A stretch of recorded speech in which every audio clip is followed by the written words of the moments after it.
Hello everyone, Sanjida's creative টেলসে সবাইকে স্বাগত জানাচ্ছি নতুন একটা পেন্টিং দেখার জন্য।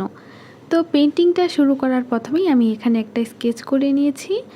আর স্কেচটা দেখে তো তোমরা অবশ্যই বুঝতে পারছো যে আমি আজকে কি আঁকবো। আমি আজকে আঁকছি একটা পদ্ম বিল।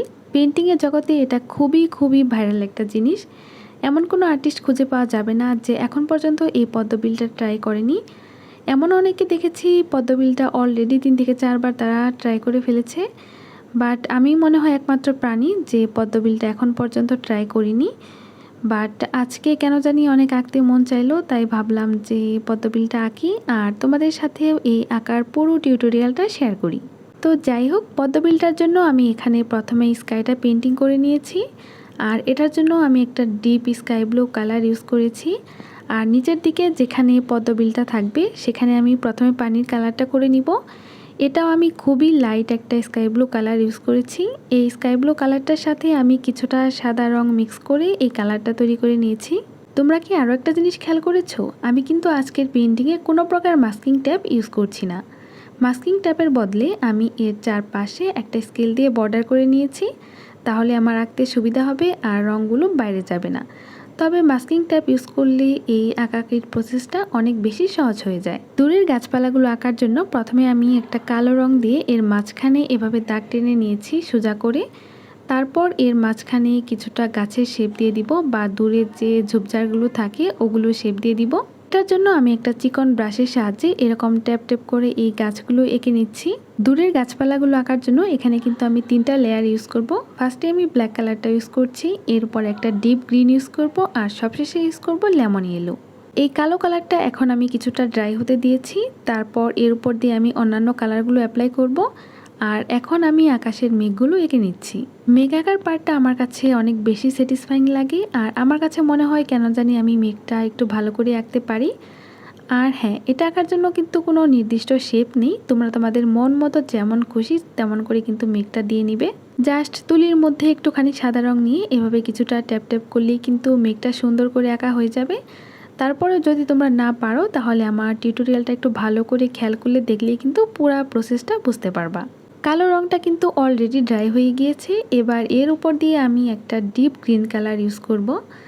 আর আমি একটা জিনিস খেয়াল করেছি, তোমরা আমার আনকাট ভিডিওগুলো অনেক বেশি পছন্দ করো, তাই আমি চিন্তা করেছি যে তোমাদের জন্য আনকাট ভিডিওগুলাই শেয়ার করব। বাট আনকাট ভিডিওগুলো শেয়ার করলে হয় কি, ভিডিওগুলোর লেন্থ অনেক বেশি বড় হয়ে যায়, যার কারণে এটার স্পিডটা বাড়িয়ে দিয়ে একটু তাড়াতাড়ি করে দিতে হয়, না হলে তোমরা দেখতে অনেক বেশি বোর ফিল করবে। আর আনকাট ভিডিওগুলো কিন্তু নতুনদের জন্য অনেক বেশি হেল্পফুল। তোমরা যারা একদম পেন্টিংটা শুরু করেছো তারা চাইলে আমার এই আনকাট ভিডিওগুলো দেখে নিজে বাসায় ট্রাই করতে পারো, বা আমার এই পেন্টিংগুলো রিক্রিয়েট করতে পারো।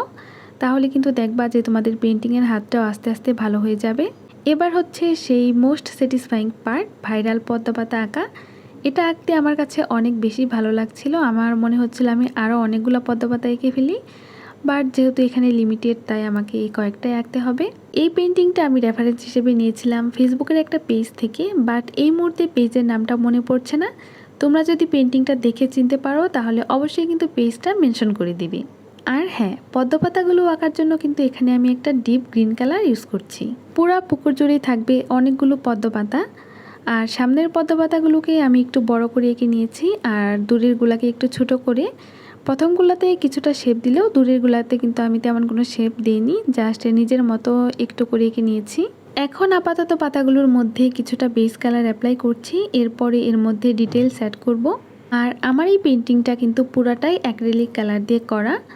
যেহেতু আমি নতুন পেন্টিং শুরু করেছি তাই এখনও আমার গোয়াশ কালারটা কেনা হয়নি, বাট আমার অনেক ইচ্ছা যে আমি গোয়াশ কালারটা কিনবো, তারপর এটা দিয়ে ট্রাই করব। গোয়াশ কালারটা আমার কাছে দেখতে অনেক বেশি ভালো লাগে আর অনেক কিউট, হয়তো এটা দিয়ে আঁকতেও অনেক বেশি ভালো লাগবে। তো নতুন এজন্য আমি আপাতত অ্যাক্রিলিক কালারটা ইউজ করছি। পুকুরের অনেক দূরে আমি গ্রিনের একটা লাইট শেড দিয়ে কিছুটা শ্যাওলাইকে নিয়েছি।